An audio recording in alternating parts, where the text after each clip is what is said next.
എനിക്ക് പറയാനുള്ളത്, ഗുജറാത്ത് സംഭവത്തെ നമ്മൾ രാഷ്ട്രീയ പാർട്ടികൾ തെരഞ്ഞെടുപ്പ് തന്ത്രമായിട്ട് കലാപങ്ങളെ ഉപയോഗിക്കുന്ന ഫാസിസ്റ്റ് കാലം മുതൽക്ക്, ഹിറ്റ്ലറുടെ കാലം മുതൽക്ക് നിലവിലിരിക്കുന്ന ഒരു തുടർച്ചയുടെ ഭാഗമായിട്ടാണ് അത്. ഇനിയും ഫലമായി 59 പേര് വെന്തു മരിക്കുകയും ചെയ്തു. ആ തീയിട്ടത് ഒരു സമുദായത്തിൽ, മുസ്ലിം സമുദായത്തിൽ ഗോത്രയിൽ താമസിച്ചിരുന്ന, തീവണ്ടി കടന്നുപോയിരുന്ന ഭാഗത്ത് താമസിച്ചിരുന്ന മുസ്ലിം വിഭാഗങ്ങളാണ് എന്ന് പറഞ്ഞ് സ്വാഭാവികമായിട്ട് എന്ന് തോന്നിപ്പിക്കുന്ന രീതിയിൽ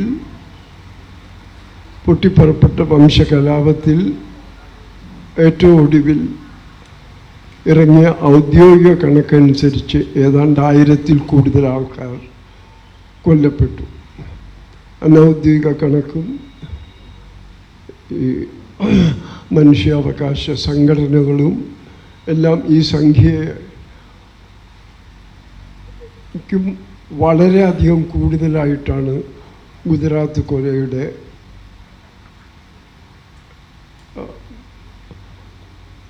ഇത് ആകെ മൊത്തം നാശവിനാശങ്ങളെ ചൂണ്ടിക്കാണിക്കുന്നു.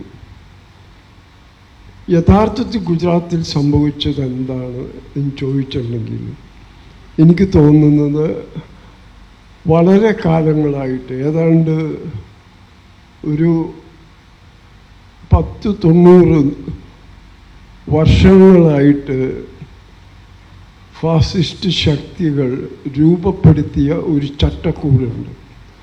ആ ചട്ടക്കൂടിൻ്റെ അകത്ത് ഒരു വംശകലാപത്തെ, ഒരു വർഗീയ കലാപത്തെ എങ്ങനെ രാഷ്ട്രീയപരമായി ഉപയോഗിക്കാം, എങ്ങനെ രാഷ്ട്രീയപരമായി തൊട്ടടുത്ത് വരുന്ന തെരഞ്ഞെടുപ്പിൽ ഉപയോഗിക്കാം എന്നതിന് ഒരു കൃത്യമായ ടെംപ്ലേറ്റ്, ഒരു കൃത്യമായ ചട്ടക്കൂട് ഫാസിസ്റ്റ് ശക്തികൾ വളരെ നേരത്തെ തന്നെ തയ്യാറാക്കി വച്ചിട്ടുണ്ട്.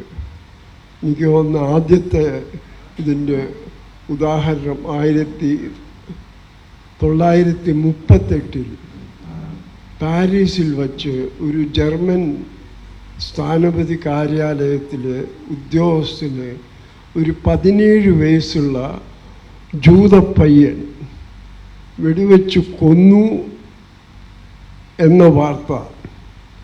ഈ വാർത്ത മ്യൂണിക്കിൽ, ജർമ്മനിയിലെ ഒരു നഗരമായ മ്യൂണിക്കിൽ നാസികളുടെ സമ്മേളനത്തിൽ വച്ച് ടെലിഗ്രാം മുഖേന ഹിറ്റ്ലർ അറിയുകയാണ്.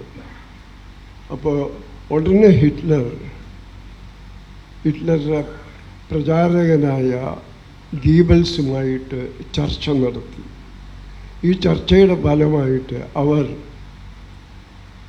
അവിടെ കൂടിയിരുന്ന നാസി പട്ടാളത്തെ, നാസിയുടെ ജനകീയ സന്നദ്ധ സേവകരെ അഭിസംബോധന ചെയ്ത് ഇതിനെ സ്വാഭാവികമായിട്ടുള്ള കലാപങ്ങൾ രാജ്യം മുഴുവൻ ഉണ്ടാക്കാനുള്ള ആഹ്വാനം ചെയ്തു.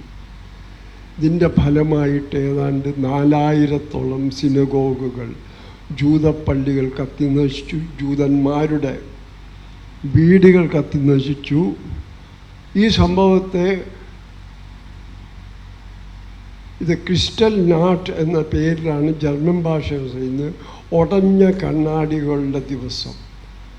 അത്രയധികം കണ്ണാടികൾ, കോടിക്കണക്കിന് ജനൽ ചില്ലുകൾ തകർന്നു വീണു.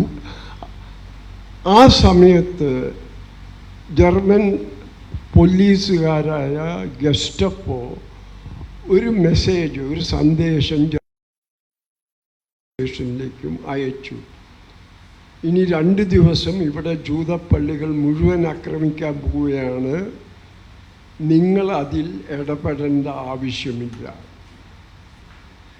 ഇതാണ്, ഈ സംഭവത്തോടു കൂടിയാണ് ജൂതനെ അപരവൽക്കരിക്കുകയും കടുത്ത ജൂതവിരുദ്ധ വികാരം ജർമ്മനിയിലുണ്ടാകുകയും അന്ന് നേരിയ ഭൂരിപക്ഷത്തിൽ ഭരണമുണ്ടായിരുന്ന ഹിറ്റ്ലർക്ക് ഭരണത്തിൽ ഉറച്ചു നിൽക്കാൻ സാധിക്കുകയും ചെയ്തു.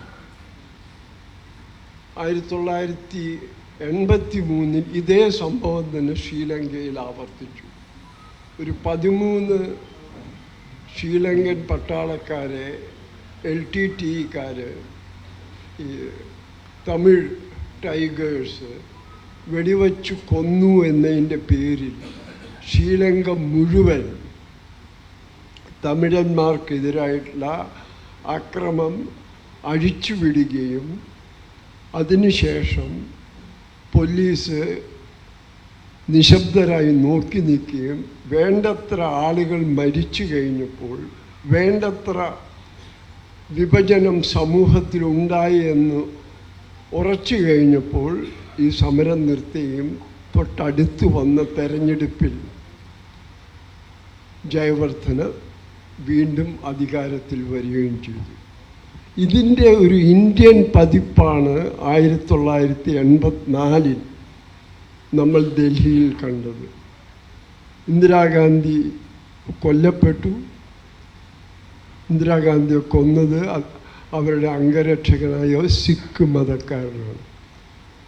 ദീർഘകാലമായിട്ട് ഇന്ത്യയിൽ സിഖുകളും ഹിന്ദുക്കളും ഒരുമിച്ച് ജീവിക്കുന്നവരാണ്.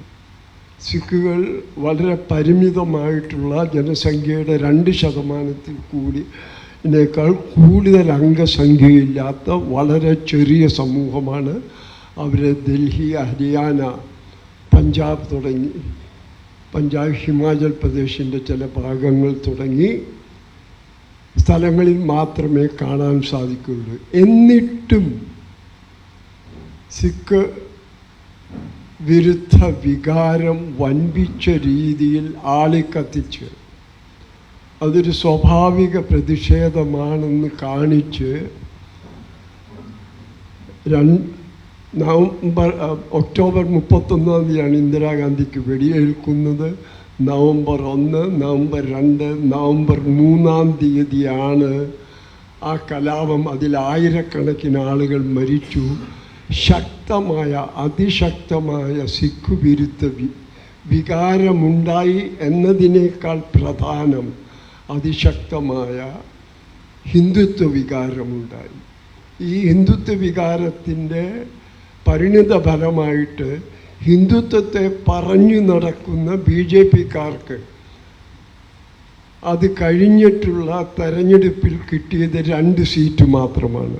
കാരണം പരിപൂർണമായിട്ട് BJPയിലെ ഹിന്ദുത്വ ആശയം കൊണ്ടു നടക്കുന്ന ആ ആശയം പരിപൂർണമായിട്ട് കോൺഗ്രസ് ഏറ്റെടുക്കുകയും ഈ ഒരു ടെംപ്ലേറ്റ് നടപ്പിലാക്കുകയും ചെയ്തു. അതായത് 2-3 ദിവസം ഒരു ലക്കും ലഗാനുമില്ലാത്ത കൂട്ടക്കൊലകൾ നടത്തുക, അതിനിടയിൽ ശക്തമായി സമൂഹത്തെ പിളർത്തുക, അതും ഇതുവരെ അപരവൽക്കരിക്കാത്ത ചെറിയ ഇന്ത്യയുടെ ജനസംഖ്യയിൽ വളരെ ചെറിയ ഒരു സമുദായത്തിനെതിരായി വികാരമുണർത്തി ഭൂരിപക്ഷ സമുദായത്തിൻ്റെ എല്ലാ രീതിയിലുള്ള ആശയങ്ങളും സ്വയം ഏറ്റെടുത്തതിന് ശേഷം ആണ് രാജീവ് ഗാന്ധി തെരഞ്ഞെടുപ്പ് പ്രഖ്യാപിക്കുന്നത്. ഈ തെരഞ്ഞെടുപ്പിൽ കോൺഗ്രസ്സിന് 400 ചില്ല. ഇന്ത്യയുടെ ചരിത്രത്തിൽ ഇന്നുവരെ ഒരു ഭരണകക്ഷിക്കും കിട്ടാത്ത രീതിയിലുള്ള വലിയ ഭൂരിപക്ഷം ലഭിച്ചു. ഇതൊരു കേന്ദ്രീകൃത സന്ദേശം ഇന്ത്യ മുഴുവൻ. ഞാൻ നേരത്തെ സൂചിപ്പിച്ച പോലെ ജർമ്മനിയിലെ ഗെസ്റ്റപ്പോ പോലീസിൻ്റെ മേധാവി പോലീസ് സ്റ്റേഷനുകൾക്കെല്ലാം അടിച്ച കമ്പി പോലെ നിങ്ങൾ ഇടപെടേണ്ടതില്ല എന്നതുപോലെ വളരെ കേന്ദ്രീകൃതമായിട്ട് സിഖുകൾക്കെതിരായിട്ടുള്ള വികാരം നാട് മുഴുവൻ പരത്തണമെന്ന് എവിടെയോ നിന്ന് ഒരു കേന്ദ്രീകൃത സന്ദേശം പോയിട്ടുണ്ട്. ഇത് പറയാനുള്ള കാരണം ഞാനൊരു എറണാകുളംകാരനായതുകൊണ്ടാണ്. എറണാകുളത്ത് ആപ്പാടെ 8-10 സിഖ് ഫാമിലികളേ ഉള്ളൂ.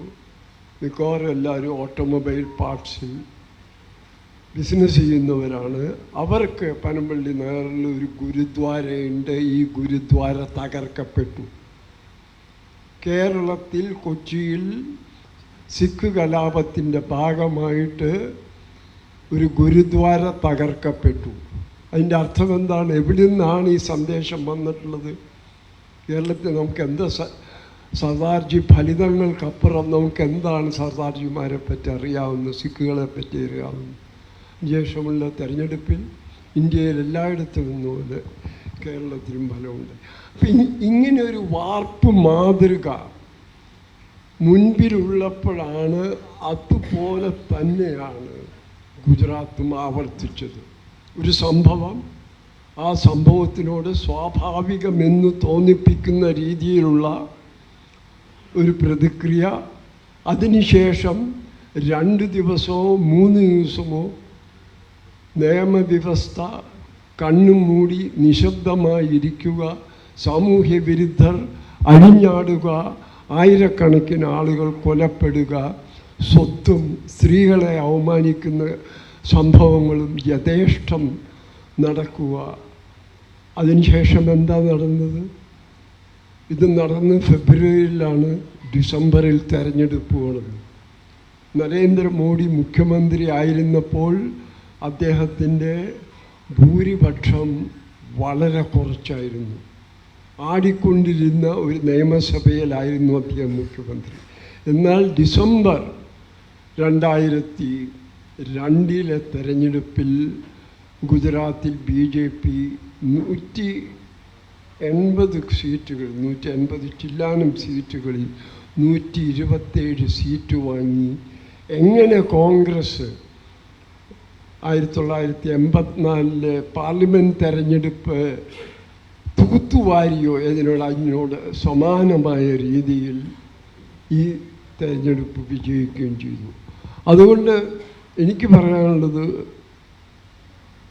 ഗുജറാത്ത് സംഭവത്തെ നമ്മൾ രാഷ്ട്രീയ പാർട്ടികൾ തെരഞ്ഞെടുപ്പ് തന്ത്രമായിട്ട് കലാപങ്ങളെ ഉപയോഗിക്കുന്ന ഫാസിസ്റ്റ് കാലം മുതൽക്ക്, ഹിറ്റ്ലറുടെ കാലം മുതൽക്ക് നിലവിലിരിക്കുന്ന ഒരു തുടർച്ചയുടെ ഭാഗമായിട്ടാണ് അത് ഇനിയും സംഭവിക്കാവുന്നതാണ്. അതിനെതിരായി നാം ജാഗരൂകരാകണം എന്നാണ് പ്രാഥമികമായിട്ട് എനിക്ക് പറയാനുള്ളത്.